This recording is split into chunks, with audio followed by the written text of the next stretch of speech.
Growing up, it was like living in two different worlds under the same roof. My sister, Emma, was the star, shining bright with every step she took. Me?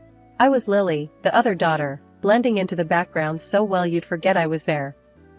Emma, darling, how was school today? Mom would coo the moment Emma stepped through the door, her eyes sparkling with genuine interest.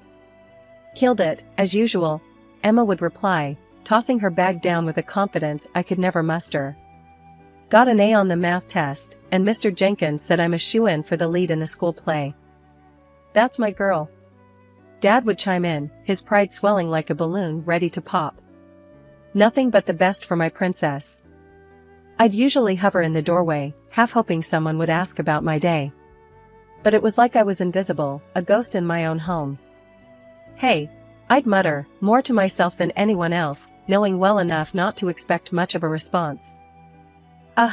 Mom would occasionally throw my way, her attention never veering from Emma's glowing reports. Dinner times were no different.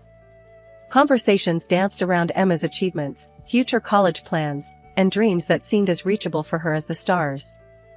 I'd pick at my food, throwing in a comment here and there, only to be drowned out by the next exciting chapter of Emma's life. It wasn't like I didn't have my moments. I did well at school, not that anyone noticed. But it was Emma who had the spotlight, while I lingered in the shadows, applause echoing over to where I stood, silent and unseen. When Emma got her acceptance letter to a prestigious college, the house erupted. It was all they could talk about. Plans were made, budgets adjusted, all for Emma. I can't believe it. We need to start planning right away. There's so much to do. Mom was practically vibrating with excitement, her mind racing through a checklist of preparations. I knew she could do it. We'll support you every step of the way, Emma. Whatever you need, Dad declared, his chest puffed out with pride. Sitting at the edge of the living room, I couldn't help but wonder about my own future. High school was almost over for me too, but there were no college brochures with my name on them, no discussions about my dreams or aspirations. One evening, I gathered my courage, deciding to broach the subject. Hey, have you guys thought about what happens next for me? College, maybe? The room went quiet, the kind of silence that's heavy, loaded. Mom and Dad exchanged glances, a silent conversation passing between them before Mom finally spoke. Lily, you know we're stretched thin with Emma's college fund. Maybe you could take a gap year, find a job, save up some? Yeah, sis, college isn't for everyone, Emma added, her voice dripping with a condescension she probably didn't even realize. Besides, you're not exactly Ivy League material, are you? The word stung, a slap to my already bruised ego. But I swallowed the hurt, nodding as if I understood, as if it made all the sense in the world. Right, of course, I mumbled, my dreams deflating like a balloon pricked with a needle. I'll figure something out. Leaving home wasn't just a choice, it felt like my only shot at proving I wasn't just the leftover daughter. So, I packed up my life into a couple of bags and moved into a cramped apartment with two girls I barely knew. The place was a far cry from comfortable, but it was a start. To keep the roof over my head and chase the college dream, I landed myself not one, but two jobs. My days began before sunrise and ended long after the moon had risen, each day blurring into the next in a relentless cycle of work and exhaustion. Yo, Lily, you sure you can handle both gigs? You're running yourself ragged, Jenna, one of my roommates, pointed out one evening as I collapsed onto our second-hand couch. Got no choice, do I? I shot back, trying to massage the day's toil out of my shoulders. It's this, or kiss college goodbye. You're one tough cookie, I'll give you that. Sarah, the other roommate, chimed in, tossing me a sympathetic look. Just don't burn out, alright? We kinda like having you around. Their concern was a balm to the raw edges of my determination. I'll be fine. Just gotta keep at it, I replied, though deep down, the relentless pace was starting to take its toll. And then, as if life decided I hadn't had enough kicks, it threw me a curveball that would knock me flat on my back, literally. I got sick, the kind of sick that laughs in the face of your plans and drains your bank account without a second thought. My savings, every penny I had scrimped and saved for college, vanished like smoke, eaten up by medical bills that my joke of an insurance wouldn't cover. I remember sitting in that cold, sterile hospital room, the numbers on the bill making my head spin. This can't be right, I muttered to myself, hoping it was all just a big mistake. But no, the numbers didn't lie. And neither did the empty pit in my stomach when I realized all the money I'd saved for college was about to be swallowed whole by this disaster. I was out of the hospital, but not out of the woods. No job, no savings, and a body still too weak to even think about working the way I used to. Desperation led me to the one place I vowed I wouldn't go back to, home. Mom, Dad, I need a place to stay, just for a little while. Until I get back on my feet, I said, standing at the doorstep, feeling smaller than ever. The door was barely open a crack, my parents' faces peeking out, their expressions tight. Lily, now's not a good time, Mom said, her voice laced with something like regret, or maybe it was just inconvenience. Yeah, with Emma's wedding and all, we're really stretched thin as it is, Dad added, not meeting my eyes. I couldn't believe what I was hearing. Stretched thin? I'm not asking for money, just a roof. Aren't I your daughter too? It's just, Emma's going to move back in after the wedding. Her and Mark need the space. You understand, right? Mom's attempt at sympathy felt like a slap in the face. Understand? No, I don't understand. I snapped, anger boiling over. You've always made room for Emma, always. And here I am, asking for once in my life, and you're telling me there's no space for me? Lily, please, this isn't easy for us either, Dad said, but it was too little too late. Save it. I get it. I've always been the second choice, the backup plan. Well, guess what? I don't need you. Never did. I spat, the words bitter on my tongue. Turning away, I felt the final thread connecting me to this so-called family snap. I was alone, truly alone, but I was determined not to let this be the end of my story. Damn them. Damn all of them, I'd whisper into the darkness, a promise to myself more than anything. I'd get through this, on my own terms. And when I did, I wouldn't look back. After my family turned their backs on me, I hit rock bottom. No cash, no place to crash, nothing. In a moment of sheer desperation, I dialed Aunt June, Mom's sister. Unlike Mom and Dad, Aunt June had always been the straight shooter of the family, never one to mince her words. Hey, Aunt June, it's Lily. I'm kinda in a bind, I said, trying to keep my voice steady. Lily? What's wrong, kiddo? Her voice was laced with concern, a stark contrast to the cold reception I'd gotten from my parents. I spilled everything, from the illness that drained my savings to being turned away by my own folks. There was a heavy pause on the line before she finally spoke up. Pack your bags. You're staying with me, she said, no room for argument in her tone. I couldn't believe it. Relief washed over me in an instant. Thank you, Aunt June. I don't know what to say. Don't say anything. Just get here, she replied, and that was that. Staying with Aunt June was like breathing fresh air after being underwater for too long. Her home was modest but warm, filled with the kind of love and acceptance I'd craved for years. 2 weeks into my stay, we sat down at her kitchen table, a pot of her infamous strong coffee between us. Lily, what do you want to do with your life? Really do? She asked, her gaze piercing. I hesitated, not used to being asked about my dreams. I've always wanted to be a lawyer, I admitted, almost whispering. Aunt June leaned back, considering my words. A lawyer, huh? That's no easy path. You willing to work for it? More than anything, I replied, feeling a spark of hope ignite within me. All right then. I'll support you, pay for your college. But I've got one condition, she said, her tone serious. Anything, I said, eager.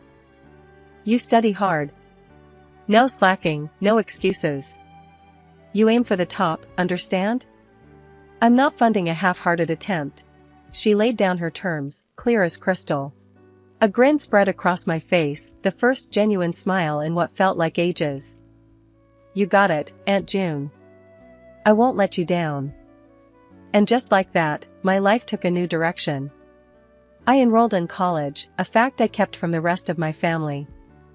The days were long, classes during the day, studying into the night, and helping Aunt June around the house whenever I could. But for the first time in a long time, I felt like I was on the right path. Remember, Lily, hard work's the key. You keep at it, and there's nothing you can't achieve, Aunt June would remind me, her belief in me a constant source of strength. Thanks, Aunt June. I won't forget, I'd promise, holding on to her words like a lifeline. Aunt June's support was my rock, her home my sanctuary. And as I buried myself in my studies, I knew I was building a future where I stood tall, no longer overshadowed or forgotten.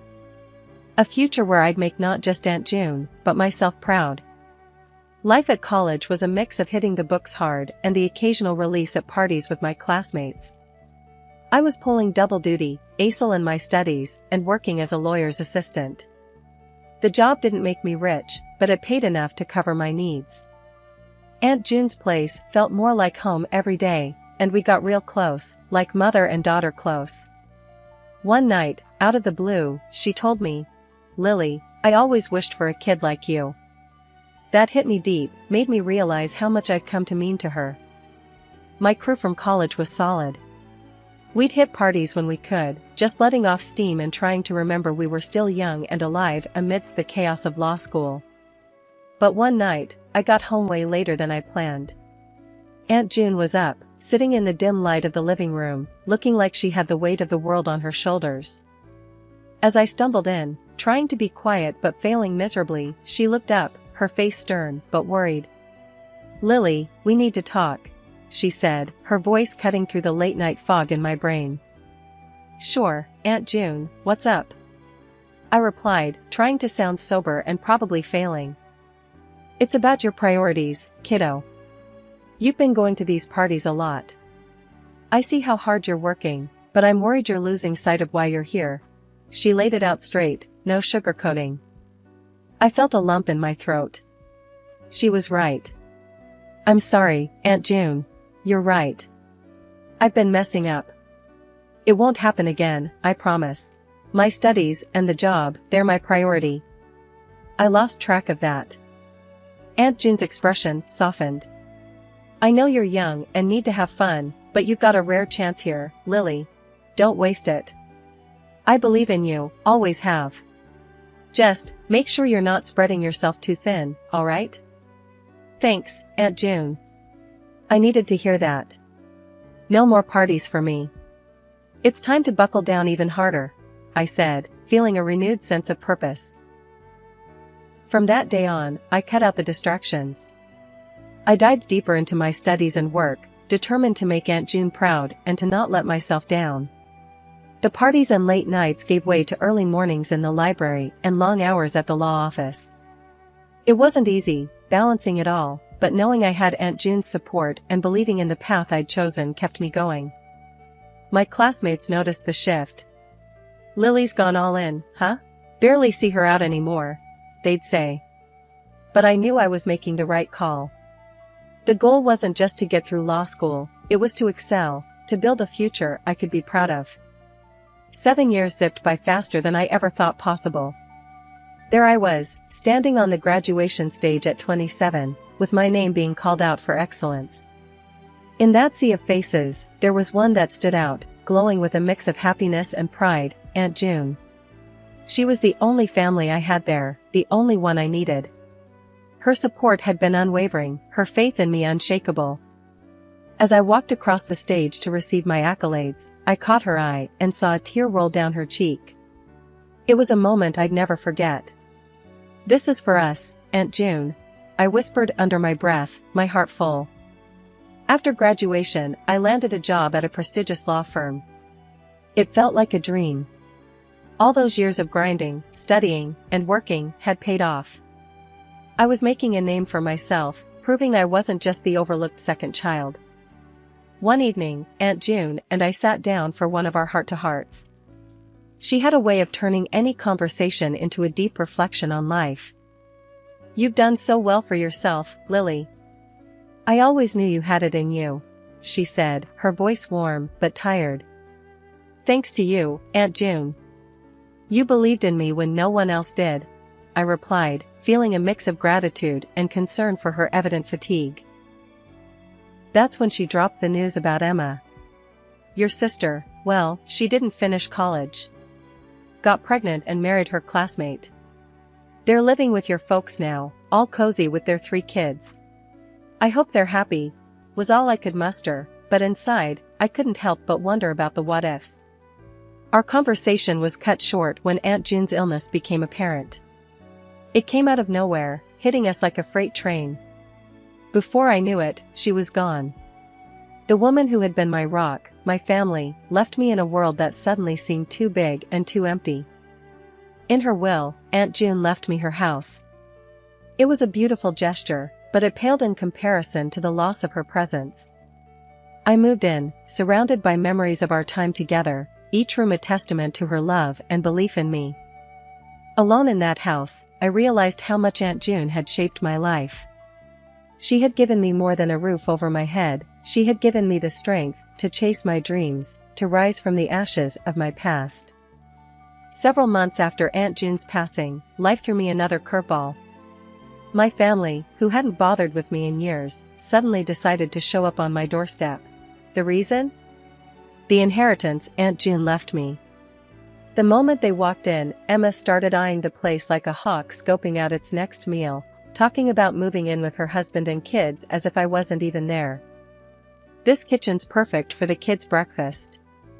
And look at that backyard. They'll love it," Emma said, parading around like she owned the place. Stunned by her nerve, I tried to interject. "Hold on. This is my house. You can't just decide to move in." That's when my parents chimed in, echoing Emma's sentiment, with a logic that was lost on me. "Lily, you're all by yourself here. Emma needs the space more than you do." "It's only fair," my mom argued, as if fairness had ever been a priority in our family. The gall of their request hit me like a punch to the gut. Memories of being turned away when I was at my lowest flooded back. "Fair? You call this fair?" I shot back, my voice rising. "Where was this family fairness when I was sick and needed a place to stay? You turned me away, remember? And now you want my house?" They brushed off my words like they were nothing, continuing their tour of the house as if I hadn't spoken. Emma and her husband whispered to each other about where they'd place their furniture, while my parents debated which rooms would be best for the kids. I couldn't believe the audacity. "You're not listening to me. This house is mine, left to me by Aunt June, not you. You made it clear years ago, we're hardly family when you shut me out. You can't just waltz back into my life and demand I hand over everything." But it was like talking to a wall. Their arrogance was impenetrable, their entitlement to my life's refuge, baffling. "Look at this room, it'll be perfect for the baby," Emma said, blatantly ignoring my protests. That was the last straw. "Enough. Get out of my house. Now," I demanded, my patience completely shattered. They hesitated, taken aback by my firm stance. Finally, my dad muttered, "Let's go," herding Emma and her family out the door, but not without parting shots of calling me selfish and greedy. As I slammed the door behind them, a mix of relief and anger washed over me. The audacity of their visit was astounding. But in that moment, I also felt a deep sense of pride. Aunt June's house was a symbol of the strength and independence I had fought so hard to achieve. I wasn't about to let anyone take that away from me, family or not. After a long day filled with back-to-back cases at the law firm, I was looking forward to the quiet comfort of my home. However, as I approached the front door, my key refused to turn in the lock. Confusion turned to disbelief when I realized the locks had been changed.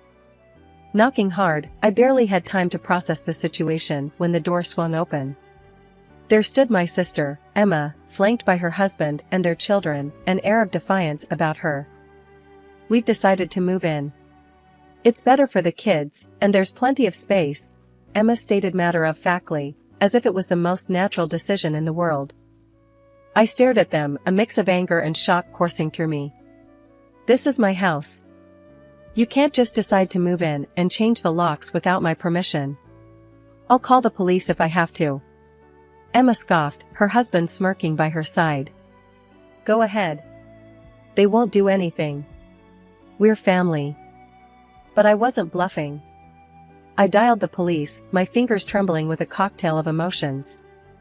Before long, my parents arrived, turning the situation into a full-blown family confrontation. Voices rose, tensions flared, and amidst the chaos, Emma's husband made a veiled threat towards me. I didn't hesitate. I pulled out my phone and started recording, capturing his words and the ensuing uproar. He lunged for my phone, but I dodged, holding my ground. The arrival of the police cut through the noise. I explained the situation, showing them the deed to the house in my name and the video of the threats made against me. My mother, tears streaming down her face, tried to appeal to the officers. Please, she's our daughter. This is just a misunderstanding among family. But I stood firm, the weight of my aunt's legacy and my own hard-won independence anchoring me. They broke into my home and tried to force me out. That's not a misunderstanding. It's a crime. The officers nodded, their presence bringing a semblance of order to the chaos. After a tense discussion, it was clear the law was on my side. My family, realizing the seriousness of their actions, reluctantly left my property. The moment they were gone, I exhaled a breath I didn't realize I'd been holding. The police advised me to change the locks again and consider a restraining order if the harassment continued. I called a locksmith immediately, ensuring this breach of my sanctuary would never happen again. After all that drama with my family trying to barge into my life and take over my house, things got pretty loud for a while. My sister, Emma, went around telling everyone who'd listen about how I'd supposedly turned cold and heartless. She even took to social media, posting pictures of her kids with these sappy captions about wanting a big house to live in. Trying to make me out to be the villain in her little sob story. But you know what? I couldn't care less. I saw those posts, sure. Scrolled right past them. I was done playing their games, letting them make me feel small. I cut off communication with them entirely. It was like shedding a weight I didn't even know I was carrying. Then, in the middle of sorting out my life and figuring out my next steps, I met someone. His name's Mike, and he's about as straightforward and genuine as they come. We bumped into each other at a local coffee shop, of all places. I was trying to balance my laptop and a cup of too hot coffee, and he just swooped in, saving the day before I made a complete mess. Whoa, careful there. He laughed, steadying my laptop with one hand while helping me sit down with the other. Thanks, I said, feeling a bit flustered but grateful. I'm usually not this clumsy. I don't know, seems like you were about to give that laptop a coffee bath. I'm Mike, by the way. He introduced himself with an easy smile. I'm Lily, I replied, and something about the way he looked at me made me feel like maybe, just maybe, things were starting to look up. Mike and I hit it off pretty quickly. He had this way of making me laugh, really laugh, in a way I hadn't in a long time. Before I knew it, we were seeing each other almost every day. He'd come over, and we'd talk about everything and nothing until the early hours of the morning. It was easy, comfortable, and exactly what I needed. It wasn't long after that Mike moved in. It felt right, like he was meant to be there all along. Together, we turned my house into a home, filled with love, laughter, and an unspoken understanding that no matter what came our way, we'd face it together. And to anyone who's still listening to Emma's stories and feeling sorry for her? Well, they don't know the half of it. I've learned that some battles aren't worth fighting, and the only approval I need is my own. This is my life, my new beginning, and I wouldn't have it any other way.